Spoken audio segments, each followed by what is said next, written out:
saya di sini tidak dibiarkan lapar teman-teman semua ya. Jadi yang biasanya saya makan 3 kali sehari, di Jadi sini itu 5 makan kali minimum sehari. 5 kali sehari. Ini, Oke. Oh ini. Oke. Udah, satu baju sudah. Heeh. Sampai 50 baju waktu itu. Saya kerja gunting. Jadi semua manual. Manual. Anak-anak order PO, oke tunggu PO, kasih saya waktu 3 hari untuk bisa gunting bajunya. Saya juga makin senang tiap tahun makin banyak teman-teman yang kesini yang makin naik berat badannya. Makan nggak Pokoknya mungkin 3 kali pantang sehari tulang bro. sebelum kenyang. Itu dia, gitu. Di Makassar mesti makan 1 hari 5 kali. Iya.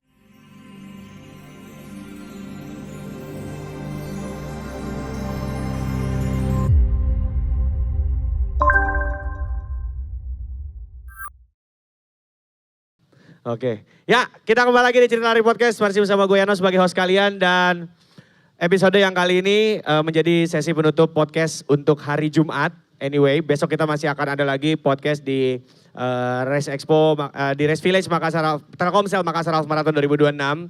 Tapi kita pindah lokasi ke samping kapal pinisi di situ karena kita ingin dapat background lautnya ya, ikoniknya Makassar, ada Masjid 99, Masjid Kubah 99. Anyway, untuk bintang tamu yang kali ini, kita akan mengundang salah seorang running enthusiast di Makassar yang saya sudah mengenal dia ini dari 2024 ya. Beliau selain pelari juga seorang entrepreneur dan beliau memiliki suatu brand yang memang saya berkenal dengan beliau juga pada akhirnya saya berkenal dengan brandnya dan menjadi cukup akrab dan saya ingin mengorek kisahnya lebih lanjut seperti apa progres yang dia alami selama dia concern di lari. Lebih tepatnya sini ingin bicara burung-burung aja ya. Nggak ada podcast ini nggak ada isinya, kita bicara burung-burung aja. Please welcome teman baik saya di Makassar, Fadel Austin. Iya. Kanda. Dinda. Apa sih gue sebel deh. Itu gue udah denger jokes itu udah 50 kali kan dari hari Selasa ya. Di sini Kanda. Soalnya sekarang daerah timur identik dengan Kanda. Iya, Iya kan? iya. Walaupun yang mempopulerkan nyebelin sebenarnya. Tidak usah dibahas, jangan dikasih panggung. Beliau ya kan. Tapi kita akan memberikan panggung kepada Fadel Austin. Tepuk tangan lu buat Fadel Austin anyway guys. Ini teman-teman dari Kendari. Indorunners Kendari. Woi, masih setia bersama dengan kita di sini. Sampai jumpa besok di garis start. Oke. Kanda. Siap. Bagaimana tahun ini capek nggak nyiapin MHM? Karena saya lihat 2 tahun lalu Anda pucat sekali capek. Ya, namanya progres kan. Oh, ya. Kalau 2 tahun lalu saya dapat momen blackout di 100 meter terakhir. Itu memang terbukti karena kurangnya latihan dan melebihi target. Targetku terlalu berlebihan dengan porsi latihan yang saya lakukan gitu. Jadi di 2025 dipercayakan jadi pacer dan ditempatkan di wave yang membuat saya pingsan gitu waktu itu. Dan alhamdulillah lolos. Bisa 100 meter terakhir bisa dilewati ya. Kalau kemarin 100 meter bisa senyum-senyum. Karena porsi latihan di MHM Running Team itu dari Coach Agung itu sangat bagus. Karena yang saya tahu Anda dari awal dari awal hari ini memang lumayan mendapatkan upgrade lah dari sisi timbangan. Bukannya timbangan nambah ke kanan jarumnya tapi bergerak ke kiri. Betul sekali. Iya, saya lihat foto-foto Kanda dulu. Waktu 2022 saya start dari 87. Dan memang membutuhkan waktu sekitar hampir 1,5 tahun atau 2 tahun bisa menyentuh di 68. Dengan intensitas olahraga yang cukup ya pagi lari terus lanjut gym memang. Seberat apa memang pada saat itu memutuskan untuk switch gaya hidup concern olahraga pertama kali? Jadi waktu itu kebetulan dari ayah saya sendiri yang sebelumnya menginspirasi ya. Karena bukan ayah itu kakak itu. Kakak ya. Sebenarnya karena dia saya bisa lari dan karena dia juga saya bisa membuat Easy Sunday. Oh, kenapa seperti itu? Jadi awalnya karena saya lari itu saya lihat dia tiap pagi bangun subuh. Akhirnya wah ini Bapak mengajarkan kita memang untuk bisa bangun subuh, sholat subuh untuk habis itu kita ya jangan tidur lagi. Tapi kita coba mulai aktif lah. Oke. Dan selanjutnya kenapa saya bisa membuat si Easy Sunday ini. Sebenarnya dari masalah-masalah yang saya lihat selama Pak JJ ini memakai outfit. Oh kenapa? Emang Om JJ ini pakai outfit kenapa? Yang gue tahu sih Pak JJ pakai outfit culture ya. Itu dia. Kenapa kok gitu? Ya kan, kalau waktu di tahun 2022 ya. Kan belum seramai itu outfit impor lah. Ya, outfit impor dan harganya kan lumayan. Lumayan. Sangat lumayan. Jujur. Sedangkan saya sendiri juga sudah beberapa tahun sebelumnya masuk ke dunia industri fashion. Oh. Dan saya berpikir kenapa mesti bayar sekian juta untuk dapatkan satu baju gitu. Oke. Akhirnya saya coba develop sendiri, saya buat baju sendiri dan waktu itu di tahun 2022 saya bikin Easy Sunday dengan katalog yang robek-robek juga. Oh, masih agak sedikit copycat dikit lah ya. Yes, karena memang terinspirasinya dari situ pertama kali. Dari outfit. Tapi robeknya ya waktu itu sekarang kan udah canggih, ada mesin. Nah, waktu itu saya kerja gunting. Jadi semua manual. Anak-anak order PO, oke tunggu PO, saya kasih waktu 3 hari untuk bisa gunting bajunya. Itu gimana lu harus menggunting dengan posisi yang sama? Nggak mungkin sama. Nggak mungkin sama? Jadi itu one of one. Oke. Nggak mungkin sama. Tinggal bajunya contohnya ditaruh. Ya. Terus sambil gunting kayak gini nih. Oh oke. Oh ini. Okay. Udah satu baju sudah. Sampai 50 baju waktu itu. Bayangin loh ya. Halo Dewi, Codai, Damba. Iya. Ngapa kita sapa-sapa warga. Sambil sapa-sapa warga di sini ya. Selamat sore. Selamat sore. Kak Dewi, Codai dan Damba. Oke. Lanjut lagi berarti. Tadi berarti dulu bikin baju digunting-gunting manual gitu ya. Betul sekali. Sampai pada berarti kan itu kayak masih mencari jati diri. Brand apa seperti masih mencari benang merahnya lah. Iya. Ya. Sampai pada akhirnya menemukan core brand Easy Sunday. Gue mau baju yang seperti ini gitu. Oke, memang itu membutuhkan beberapa eksperimen ya. Termasuk salah satu yang tadi saya bikin itu yang cut and sound. Yang potong-potong baju, habis itu kita mendevelop desain berbagai macam. Dan hadirlah satu desain yang menjadi identitas dari Easy Sunday itu sendiri yaitu Bloom Series. Bloom Series, tahun 2023. Wih, oke. Dalam 1 tahun langsung ya? 2022 ke 2023 langsung? 2023 akhir waktu itu pertama kali Bloom Series muncul. Oke. Dan awal membuat Bloom Series itu, saya survei ke beberapa teman, ke tim, semuanya pada nggak setuju dengan artikel itu. Kenapa? Karena nggak yakin, masa orang lari mau pakai baju yang kayak bunga-bunga gitu. Oh iya? Ya. Oke, itu dulu. Iya sih. Dan hasilnya pelan-pelan orang akan, saya lihat, kenapa teman-teman pada seneng nih dengan artikel yang mungkin unik. Oke. Unik dan mungkin dari segi colorful dia lebih menyala. Oh. Dan akhir pengembangan desain, alhamdulillah sekarang sudah menjadi identitas utamanya Easy Sunday itu Bloom Series. Bloom, yang pada akhirnya launching hari ini ya, ada edisi baru ya? Betul sekali, Bloom Series yang ke-5. Wih gila, sampai 5 kali develop itu berarti bukan main-main gitu ya? Iya. Soalnya gini loh, gue cukup memperhatikan juga dari tahun ke tahun, brand baju khususnya saking minat lari ini di Indonesia khususnya itu sendiri kan makin naik lah ya. Kita tidak bisa memungkiri makin naik dengan bertambahnya jumlah event, bertambahnya juga jumlah pelari, yang ikut event juga nambah lagi. Betul gitu loh. Sekali. Tapi maksudnya gimana ya? Ya namanya juga tren ya gitu ya. Pasti kan akan dilihat oleh banyak orang sebagai suatu kesempatan gitu. Betul, tapi bagaimana caranya lu memanfaatkan tren ini supaya bisa mendrive brand yang lo buat ini bisa tetap relevan dan juga bisa sustain yang pada akhirnya tetap bisa diterima di semua kalangan pelari gitu. Oke, jadi untuk bagaimana kita bisa mengetahui apa yang menjadi daya minat dari teman-teman pelari khususnya kita sebutnya SRC Family ya. Iya SRC Family. Jadi setiap customer SRC Family yang membeli Easy Sunday itu sebisa mungkin kita juga butuh masukan dari Oke. mereka terkait dari material, Ya. terkait dari desain, terus activation. Itu sering sekali kita berdiskusi bersama teman-teman. Oke. Apa yang menjadi keinginan mereka. Ya. Contoh misalkan di tahun kemarin teman-teman mau Bloom series yang lebih berkarakter baru, kita ciptakan di tahun ini. Oke. Terus misalkan kayak check out run mungkin dari beberapa tahun kemarin hanya flat seperti itu, kita pengembangan ke bikin runway, Oke. terus bikin activation lain misalkan. Sebenarnya semua itu yang kita lakukan berdasarkan apa yang menjadi masukan dari teman-teman dari SRC Family. Oke. Supaya apa yang menjadi permintaan mereka itu tetap kita diskusikan, kalau memang cocok kita kembangkan lagi. Oke. Input apa dari SRC Family yang pada akhirnya sampai sekarang menjadikan buat Easy Sunday sendiri sebagai titik bahwa kayaknya kalau gue tidak mendengarkan advice ini, brand gue tidak akan sebesar ini sekarang.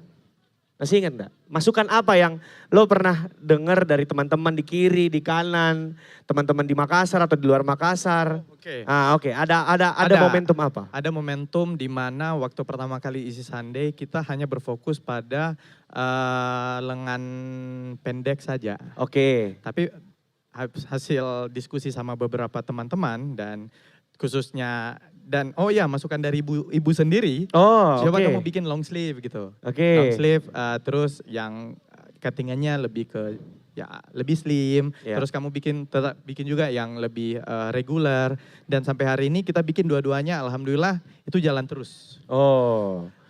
Itu yang paling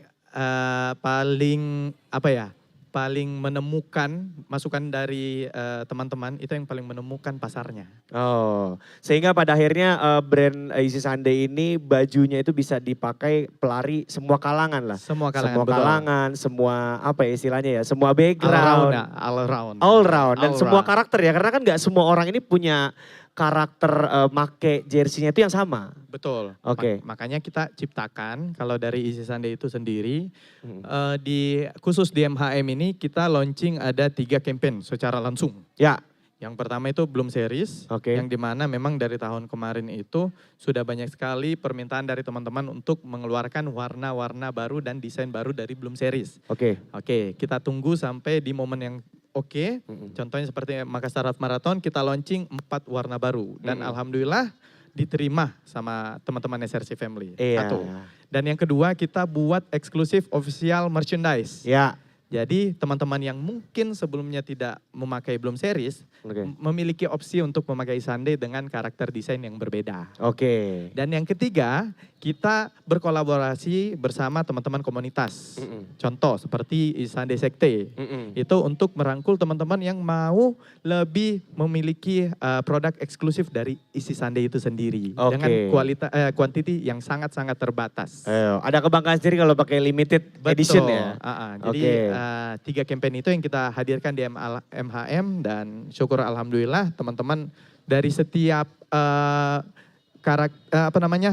setiap orang kan punya selera sendiri. Ya. Kita coba mengeluarkan itu selera A, B, C. Oh, selain campaign yang membuat brand ini semakin bisa expand gitu, Oke. apa yang lo lakukan gitu? Karena kan gak mungkin lo pengen cuma dikenal di Makassar doang. Betul. Yang pertama kita sama-sama sering nongkrong di Jakarta. Oh iya, ya, Terus jujur. bergaul, sharing-sharing, Ya. bikin activation di sana. Memang harus berani dulu sih. Berani dulu. Berani dulu. Oke. Harus berani.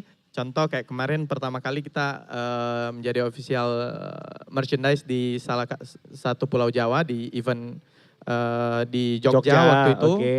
Dan alhamdulillah Easy Sunday juga kembali diundang menjadi official merchandise di salah satu event terbesar di Indonesia di tahun ini.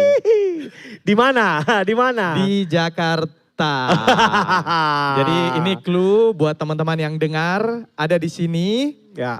Teman-teman. Kalau 2 minggu lagi ke Jakarta. 2 minggu lagi Easy Sunday hadir di Jakarta menghadirkan new colorway dari Bloom yang akan launching khusus di event tersebut. Solid. Solid. Itu dia. Tepuk tangan dulu buat Fadel Austin dan Izzy Sunday boleh. Oke. Itu dia tadi lari memberikan manfaat buat lo untuk ruang berkarya, menumbuhkan brand. Tapi kalau dari sisi performa diri lo sendiri gimana? Ya kalau gue lihat lo tiap tahun. Ini orang sibuk tapi kok saya terlewati PB-nya ya. Gimana ini urusannya? Kalau soal program, alhamdulillah selama pekerjaan jalan, program juga harus jalan. Susah loh. Iya memang susah. Iya susah untuk bisa beriringan berjalan tuh susah menurut gue. Betul sekali. Jadi selama beberapa tahun terakhir, kemarin saya tetap melanjutkan program walaupun kemarin sempat batal berangkat ya. Tapi di situ titik di mana saya diuji. Gue kesel sih sama lo sebenarnya. Gue kesel sih. Waktu dia nggak jadi berangkat tahun lalu tuh nggak jadi berangkat ke salah satu race dunia ya. Ya bilang aja kalau waktu dia gak jadi berangkat ke Berlin, gue kesel sama dia justru malah. Lanjut. Karena? Enggak, ntar dulu nanti lanjut dulu. Kenapa? Jadi waktu di titik itu, saya rasa ada di titik paling rendah karena drop. Sudah meluangkan waktu latihan kurang lebih 7 bulan, 8 bulan. Terus dengan buduhan dari diri sendiri dan kurang detailnya itu yang membuat saya akhirnya drop. Tapi saya enggak berhenti untuk terus melangkah. Tapi itu yang menjadi motivasi untuk mengejar apa yang saya impikan. Anda malah justru tidak menyerah ya? Tidak menyerah. Tapi jujur gue kesel sama lu waktu itu. Bodoh gitu. Gak masalah gini, Austin itu tahun lalu gak jadi berangkat ke Berlin ya. Padahal waktu bikin visa itu sama gua, ada di situ. Waktu dia bikin visa, gua datang ke tempat bikin visa, waktu itu ke mall sebetulnya. Waktu itu habis itu kita makan siang ya kan? Iya. Gimana? Aman kan dah? Aman. Kita makan siang hahaha. Berjalannya waktu 1 bulan 2 bulan. Ya alhamdulillah kita masih intens karena emang ada kolaborasi juga di tahun itu kan. Jadi gue tetap nanya gimana visa aman. Karena gue tahu perjuangan untuk bisa race di luar negeri itu memang tantangannya selain memang lo gak cuma latihan. Persiapan perjalanan itu juga jadi tantangan kan. Semua bisa buyar ya karena satu faktor itu visa gitu kan gitu ya. Gue tanya hamin 2 bulan, hamin sebulan, aman kan dah? Aman Ji, aman. Sampai dia datang ke Jakarta, beberapa hari kemudian saya lihat, kok ini Instagramnya sepi, biasanya berisik kalau mau berangkat Berlin gitu kan. Ternyata kodong. Tapi insya Allah kita akan jalani di tahun ini. Dia baru tahu visanya di reject waktu pas di airport ya.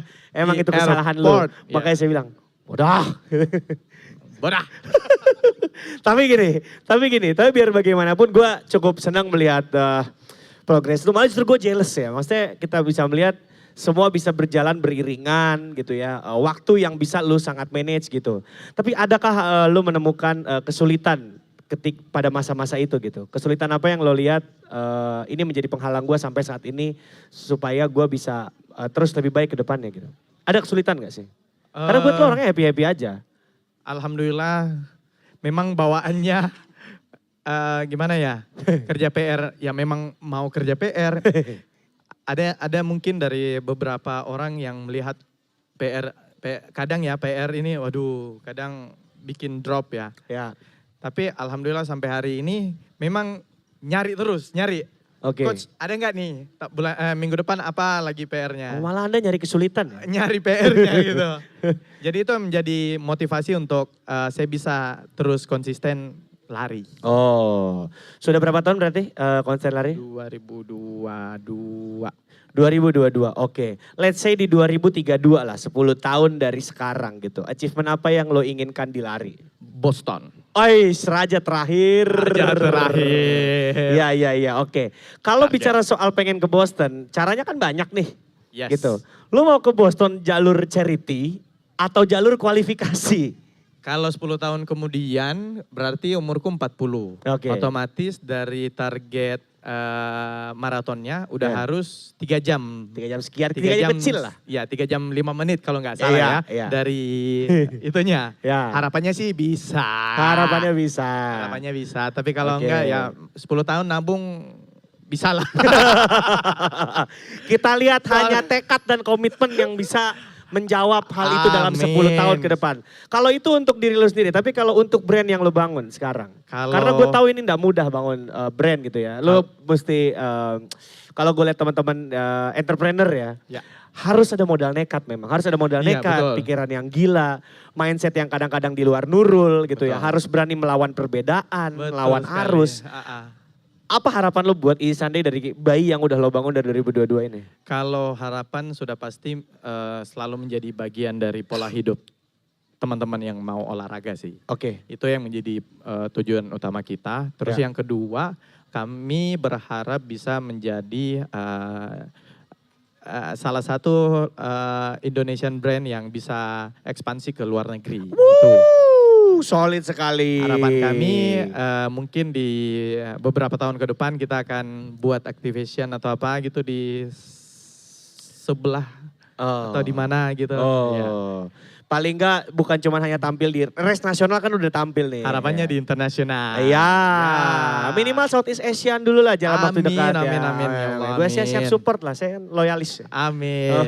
Solid. Solid, terus aman aja. Oke, Tin, dari tadi gue udah nanya lu terus, gantian lu sekarang nanya gue. Kalau Yano kenapa ke Makassar terus? Ke Makassar terus, gini. Udah itu doang nanyanya nih? Itu Gak mau dulu, nanya yang susah? itu dulu. Oh itu dulu satu, oke.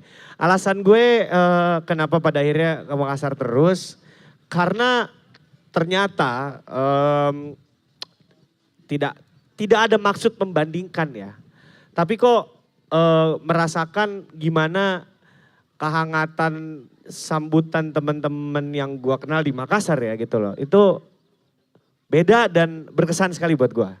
Oke. Gitu ya. Dan yang kedua, saya di sini tidak dibiarkan lapar teman-teman semua ya. Jadi yang biasanya saya makan 3 kali sehari, di Jadi sini itu 5 makan kali minimum sehari. 5 kali sehari.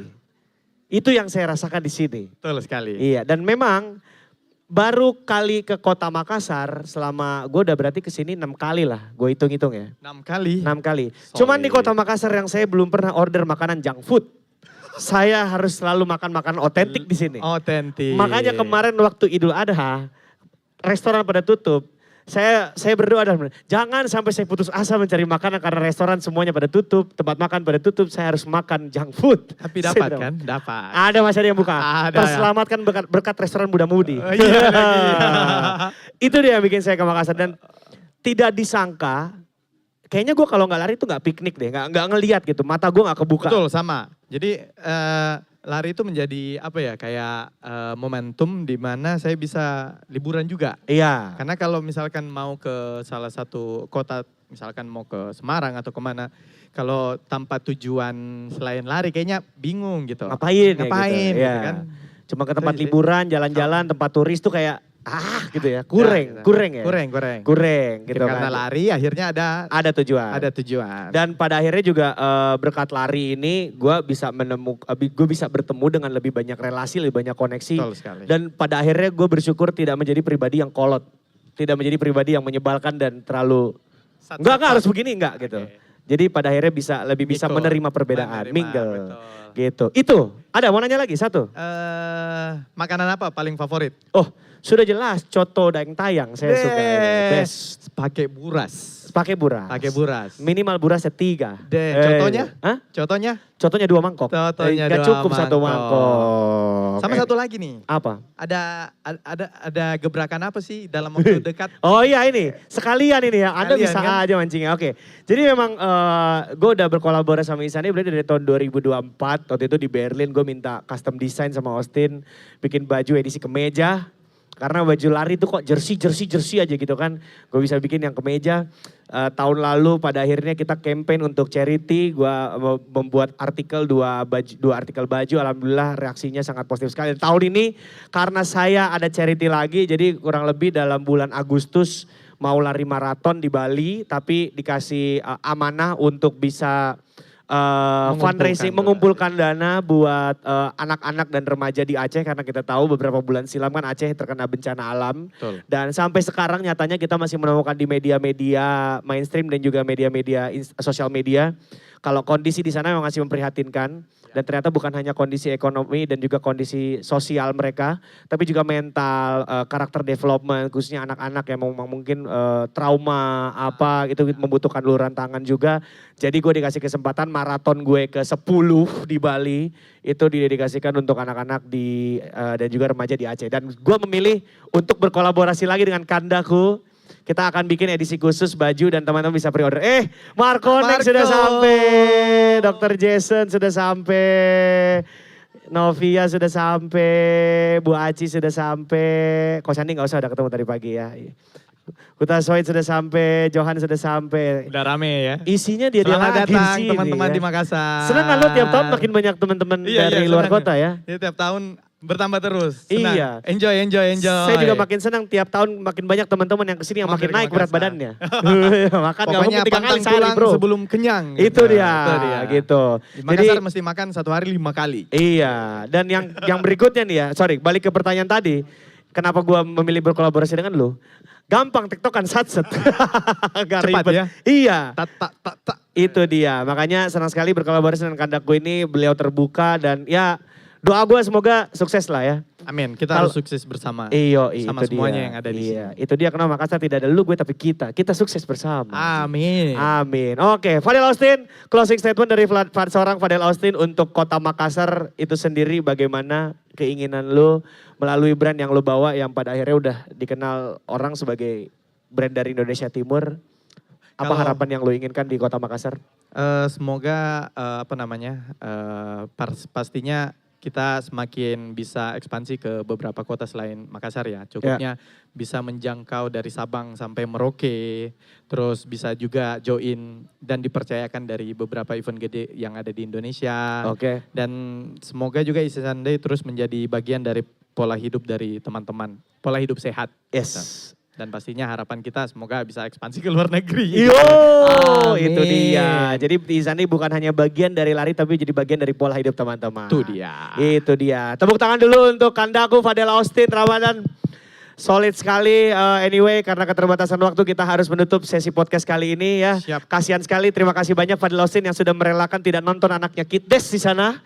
Tapi Demi saya doakan demi podcast. semoga Kylo dan Kenzo di sana dapat podium minimal ya. Amin. Terima kasih Kandaku tercinta. Kalau begitu cerita lari podcast harus pamit undur diri bersama saya Yano sebagai host kalian dan juga bintang tamu saya. Ada Fadel Austin. Oke, we're sign out and bye-bye. Sampai ketemu besok teman-teman. Kita akan ada lagi sesi live recording podcast di Makassar Half Marathon 2026.